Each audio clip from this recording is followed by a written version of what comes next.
প্রথমত তারেক জিয়ার 31 দফা দাবি আজকের এই দিনে আমরা ঐক্যবদ্ধ হয়ে ওয়াদা করছি যে আমরা বাস্তবায়ন করবই করব।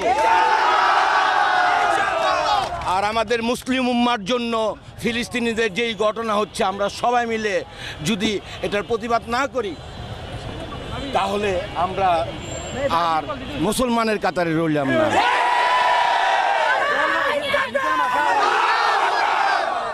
আমার নারায়ণগঞ্জবাসী, আমি যদি আমার নারায়ণগঞ্জবাসী আমার শরীরের চামড়াদা জুতা বানাই দেয়, আমি নারায়ণগঞ্জবাসী ঋণ কখনো শোধ করতে পারবো না। আমরা রাজনৈতিকভাবে যে এই ধরনের হ্যাঁ প্রতিপন্ন হয়েছি শেখ হাসিনা গভর্নমেন্টের দ্বারা, আমাদের নেক্সট জেনারেশন এই ধরনের সম্মুখীন যেন না হয়, এই জন্য আমরা সর্বোচ্চ সব ধরনের ভূমিকা রাখবো। আমি যদি এখানে শুয়ে পড়তে পারতাম তারপরে আমি বলতে পারতাম হ্যাঁ এই অনুভূতি আমি এখন গিয়ে আমার মার হাতে ভাত খাবো, এটাই আমার সবচেয়ে অনুভূতি।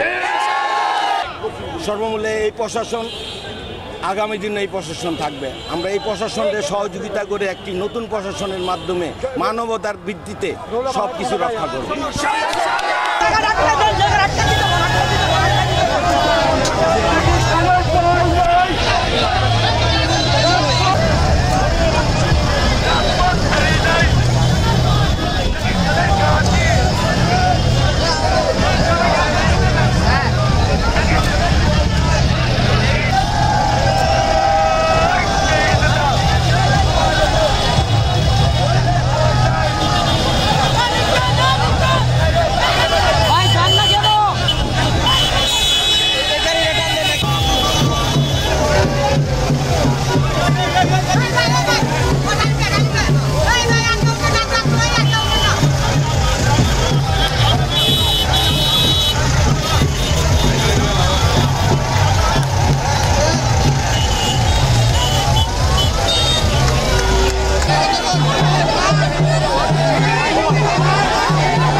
সরাই লাগতেছে চাপা দিব মনে হয় সিচুয়েশন